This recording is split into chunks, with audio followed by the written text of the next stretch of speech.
қазақ туғандардан шыққан Абай ата деген инсан өткен білесіздер. Данакер, батыр,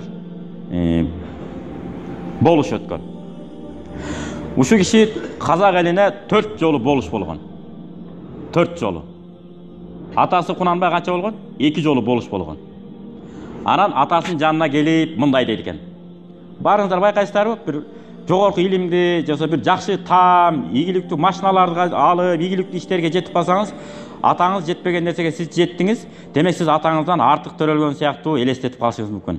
Ба қырғызда мақал бар ғой, бір бала атадан артық, бирөө тең, бирөө кем төрөлөт деп. Анан ошол сияқты Абай атадан эмне кылат экен? Ба өзүн атасы менен сырдашат деме. Сырдашып, ата, мен сизден артық бала болуп төрөлдүм окшойт ата дейт. Кандайча десе, сиз болгону 2 жолу болуш болупсуз. А мен болсо 4 жолу болуш болдум. Демек мен сизден артық төрөлдүм да дейт. Бул жагы орустар, бул жагы кыргыз туугандар бар мени тааныйт. Назда таанып сүйлөп атабыз. Десе, атасы айтып коет дейт. Балам, сенин абай болушуңа мен салымым бар.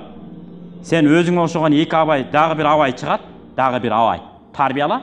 Анан сен абай экениңди ошондо ким экениңди ошондо далилдейсиң деген экен. Анын сыңары биз да мына араб тилин шариятты үйрөнгөнүбүзгө бир тикем, адаларамды кичине ажыратканыма.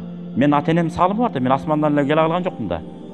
А мен атамдан артык уул болуш үчүн өзүмөн да билимдүү, жакшы балдарды, кыздарды тарбияласам, ана мен атаман артык болот экен. Эгер тарбиялай албасам, атаман кем бойдон калып кетет экенбиз.